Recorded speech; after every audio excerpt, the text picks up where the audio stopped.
నమస్తే ఫ్రెండ్స్, నేను మీ రిపోర్టర్ రాకేష్ తాళ్ళూరి. ప్రస్తుతం మనం డేటింగ్ యాప్స్ కోసం ఒక వీడియో కూడా చేయడం జరిగింది. అయితే నేను ఒక విషయం చెప్తాను.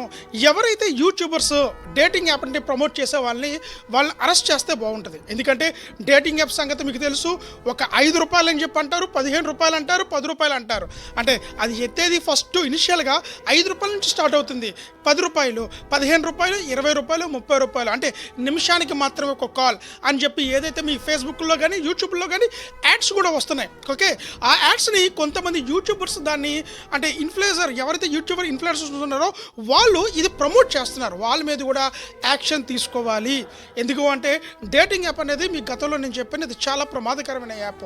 ఎందుకంటే మనం ఎన్ని చేసినా సరే ఈ డేటింగ్ యాప్ ద్వారా యువత అనేది చాలా మంది పరిస్థితి తప్పుదారులోకి వెళ్ళే పరిస్థితి అయితే మనకు కనబడుతుంది. ఇది తెలుసు.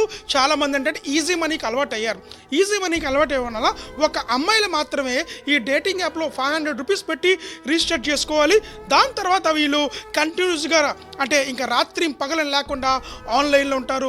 ఎవరైతే అబ్బాయి వేలకు వేల రూపాయలు ఇందులో ₹5 కదా అని చెప్పి ఎంటర్ అవుతారు. అందులోనే ఒక్క రోజులోనే 2000, 3000 కూడా పెట్టుకున్న పరిస్థితి అయితే కనబడుతుంది.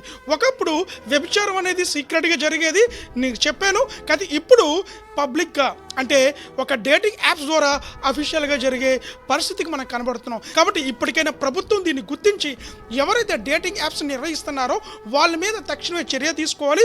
అట్లాగే ఈ డేటింగ్ యాప్స్ని ప్రమోట్ చేసే యూట్యూబర్స్ మీద కూడా చర్యలు తీసుకుంటే బాగుంటుంది.